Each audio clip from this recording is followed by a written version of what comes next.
25 साल की खूबसूरत अनु अब हर आने जाने वाले का ध्यान अपनी ओर खींचने लगी थी। लेकिन उसका श्रेय यह था कि उसका पति बहुत बूढ़ा दिखता था। 50 की ओर झुका हुआ उसका शरीर उसके मन को किसी बात से नहीं भर रहा था। उसे वह सुख नहीं मिल रहा था जो वह उससे चाहती थी। वह घंटों खुद को आईने में देखती रहती थी। अब उसका मन मंच पर नहीं था। उसे नहीं पता था कि वह वास्तव में क्या चाहती है। लेकिन रात को पूरा घर उसे खाना खिलाने के लिए जाग जाता था। फिर वह पूरी रात अपनी आंखें कसकर बंद करके करवटें बदलती हुई लेटी रहती थी। उसके शरीर की भूख उसे अकेले बैठने नहीं देती थी। एक रात उसका पैर फिसल गया और वह जहां भी आनंद पा सकती थी वहां खुजलाने लगी। सूखे रेगिस्तान में बंधी हुई गाय को अचानक घास का मैदान दिख जाए और वह रस्सी तोड़कर घास के मैदान की ओर भाग जाए, उसी तरह उसकी हालत हुई थी। उसका मन अब उस दुनिया के खिलाफ विद्रोह कर रहा था जिसने उसे इस खाई में धकेल दिया था। उसे नहीं पता था कि वह विद्रोह उसे कहाँ ले जाएगा। नमस्कार दोस्तों, उसकी उम्र करीब 22 साल है। वो बचपन से पड़ोस के बंगले में रहती है। रंग तो सांवला था, पर उसकी नाक और आंखें चमकीली और बहुत सुंदर थीं।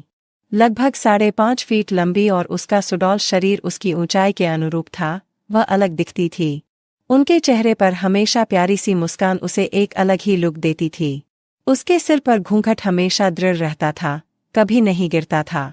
बचपन से ही उनके बारे में एक बात जो मुझे बहुत पसंद आई वह थी जब वह चलती थी तो उसके पायल की मनमोहक आवाज आती थी। वो आवाज इतनी खास थी कि वो पल हमेशा याद रहते हैं। उसकी उंगलियों की पतली धार उसे बिना एहसास हुए ही आने के लिए प्रेरित कर देगी। उसके नज़रों से ओझल होने के बाद भी उन जोड़ों की आवाज़ मेरे कानों में गूंजती रही। मैं अपनी उम्र के बारे में ज़्यादा नहीं जानता था, लेकिन मैं लोगों को उसका नाम पुकारते हुए सुनता था। वह तो निकम्मी औरत है, उसके कौन मुंह लगेगा। ये वाक्य मुझे उतना समझ नहीं आया। बड़े आदमी कहते थे तो हम उससे 4 हाथ दूर रहते थे। फिर भी उनकी जोड़ियों का आकर्षण मन में बना रहता था। पहले तो मैंने सोचा कि उसके साथ जो व्यक्ति था वह उसका पिता होगा, लेकिन बाद में मुझे एहसास हुआ कि वह उसका पति है। मुझे इन दोनों का जोड़ा बहुत अनोखा लगा। किसी को कुछ पूछने की हिम्मत नहीं हुई। लेकिन उसका पति इतना बूढ़ा कैसे है, ये सवाल हमेशा मेरे मन में था। मेरी दादी कभी कभी उनसे मिलने जाती थी, इसलिए मैंने उनके बारे में कुछ सुना था, लेकिन मैं हमेशा उनके बारे में और अधिक जानना चाहता था। कभी लगा कि अनु की जिंदगी में कुछ खास बदलने वाला है। उसका नाम अनु था और सभी उसे यही कहकर बुलाते थे। उसके माता पिता ने उसे बहुत लाड़ प्यार दिया, कभी निराश नहीं होने दिया।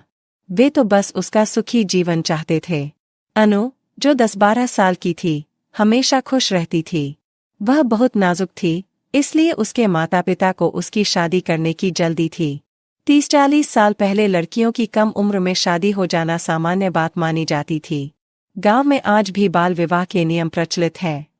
और ग्रामीण परिवेश के अनुसार अनु की उम्र अब विवाह योग्य हो चुकी थी। इसलिए उसके परिजन उसके पति की खोजबीन में लगे हुए थे। उसी वक्त अनु की जिंदगी में रामू की जगह सामने आई। घर की स्थितियां अच्छी थीं। सूखा क्षेत्र होने के बावजूद 5 से 6 एकड़ सिंचित भूमि थी। दवानी के पास कुछ दुधारू पशु भी थे। अनु के मन में एक नया सपना था और वह उस सपने की ओर बढ़ने लगी। अनु के सामने जीवन का उत्साह से भरा एक नया चरण था। लेकिन बस एक चीज की कमी थी, यानी उनका होने वाला पति। अनु से 25 साल बड़ा था। वह पहले से ही शादीशुदा था और उसकी एक बेटी अनु की उम्र की थी। जब बेटी 4 या 5 साल की थी तब उनकी पत्नी की तबीयत अचानक खराब हो गई और वह हमेशा के लिए बिस्तर पर पड़ गईं। कुछ ही दिनों में वह बच्ची को रामू को सौंपकर हमेशा के लिए चली गई। वह अपनी पत्नी के चले जाने के गम में जी रहा था, लेकिन एकाकी जीवन कब तक सहेगा। आखिरकार वह दूसरी शादी के लिए तैयार हो गया। रिश्तेदार उसके लिए अनु के यहाँ ले आए। अनु के परिवार को अपने दामाद से ज्यादा उम्मीद नहीं थी। उन्होंने ही अपनी बेटी को खाई में धकेल दिया। अब उनकी जिम्मेदारियां खत्म हो चुकी थीं, इसलिए उन्होंने अनु रामू शादी करवा दी। रामू में एक नया उत्साह था, एक अच्छी पत्नी पाने की संतुष्टि थी और इसलिए वह अपनी खुशी दिखाते हुए गांव में घूमने लगा। उसकी पत्नी जल्दी बड़ी हो जाए, इसके लिए उसे प्रतिदिन घी में भिगोया हुआ खाना खिलाया करता था। उनकी शादी गांव में चर्चा का विषय बन गई थी। लेकिन कुछ ही समय में अनु की जिंदगी में कुछ अलग चीजें शुरू हो गईं और उसकी जिंदगी अलग अलग मोड़ ले रही थी। वह इतनी बड़ी नहीं थी कि ज्यादा कुछ जान पाती, लेकिन उसकी खुशी में उसके माता पिता की खुशी थी। उन्हें अपने दामाद से ढेर सारी दौलत की ही उम्मीद थी। दिन बीत रहे थे, नन्ही अनु अब बड़ी हो रही थी। बचपन में बच्चों की देखभाल करने वाली अनु अब जवानी के पड़ाव पर थी। वो 25 साल की खूबसूरत अनु अब हर आने जाने वाले की आंखों में भर रही थी। लेकिन रामू उनसे काफी बड़े दिखते थे। 50 की ओर झुका हुआ उसका शरीर उसके मन को किसी बात से नहीं भर रहा था। उसे वह सुख नहीं मिल रहा था जो वह उससे चाहती थी। वह घंटों खुद को आईने में देखती रहती थी। वो पति पत्नी की जोड़ी सड़क पर घूमती थी तो लोग उनकी आलोचना करते रहते थे। उसे नहीं पता था कि वह वास्तव में क्या चाहती है। एक दिन रामू खेत में काम करते समय गिर गया और उनका घुटना टूट गया। 50 की उम्र में उनके लिए छड़ी पर चलने का समय आ गया था। इस कारण उसका भटकना कम हो गया और अनु को खेत में काम के लिए जाना पड़ा।